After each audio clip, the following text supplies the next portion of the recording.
just heard, my name is Pilutti. I am currently a master's student at the Middlebury Institute of International Studies at Monterey.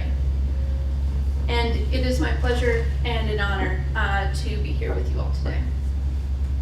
As you all know, the United Nations Security Council Resolution 1540 was adopted on April 28, 2004, affirming that the spread of weapons of mass destruction and their means of delivery constitute a threat to international peace and security, with a particular focus on the role of non-state actors to that threat. 12 years down the road, a lot of progress has been made, but there is much that remains in the path towards global and universal implementation of 1540. While writing this paper, I had initially jotted down the word blanket, WMD non-proliferation blanket, with the hopes that later I'd be able to come up with a better, perhaps slightly more academic sounding phrase. But as the review process and the continuing editing continued to progress, I was frustratingly unable to come up with another word that sort of encapsulated this idea I had for what the true goal of 1540 was. That the main goal was this proliferation and monitoring system that would then be implemented as a result of universal implementation. But I started my paper's 5-year plan with the knowledge that the current WMD non-proliferation blanket had quite a few holes in it. The existing holes are present for a number of reasons. There are some states that have yet to implement or take action in their implementation of 1540, while other states have done so in name and not so much in spirit.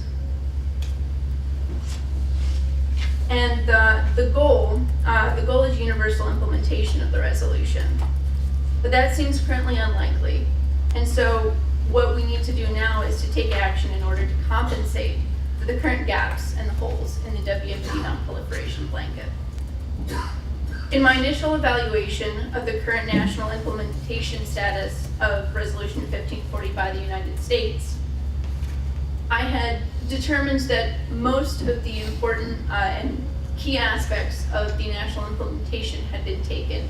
The United States is among one of the states that completes the most complete report and status of their implementation. So the next step, undoubtedly there are still many aspects that we can improve on nationally, but the next step should be a shift toward an international focus and our international efforts.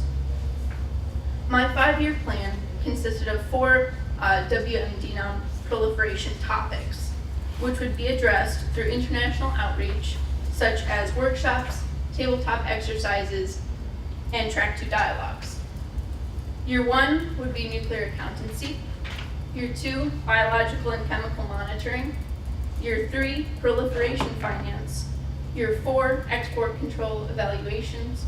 And year 5 would be used for a sort of global 1540 implementation analysis and evaluation to ascertain where we were at the current state of the WMD non-proliferation regime. International outreach can take a number of forms. I had the privilege to participate in a safeguards internship at the Lawrence Livermore National Laboratory this past summer. And in that, I was able to speak with scientists and the different professionals that work there in regards to their national and international outreach programs. As well, I found inspiration in some of the dialogues and workshops that I had the privilege to participate in as a graduate research assistant at the James Martin Center for Non-Proliferation Studies. All of these alternative paths for international communication led me to the idea that perhaps the next stage of 1540 outreach would benefit from communication and cooperation that is removed from political pressures and sticking points that arise sometimes from formal requests and demands for action. And so I based my outreach proposals on this concept, with the hope of taking a few steps back from formal diplomatic efforts and closer to relaxed dialogue between states.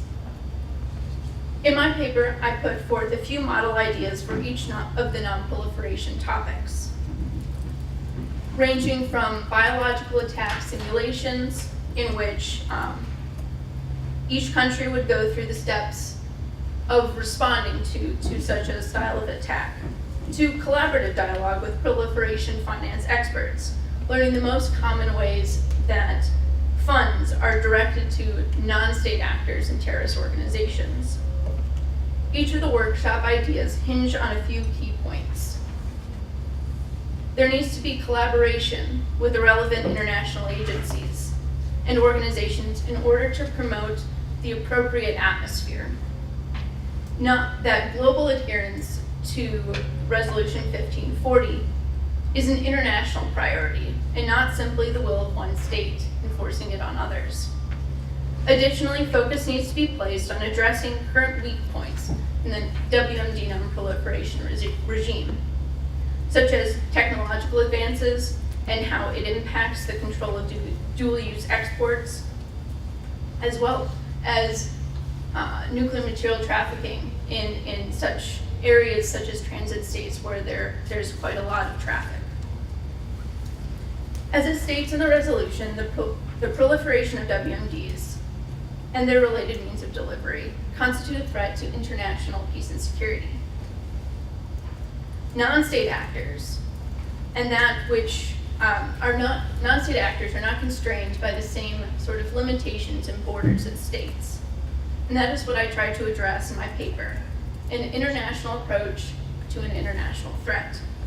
Lastly, I would like to thank the Stimson Center and all those who took part in presenting and giving us this wonderful opportunity for the essay contest, and thank you for letting me participate in this truly unique opportunity. Thank you so much for your attention.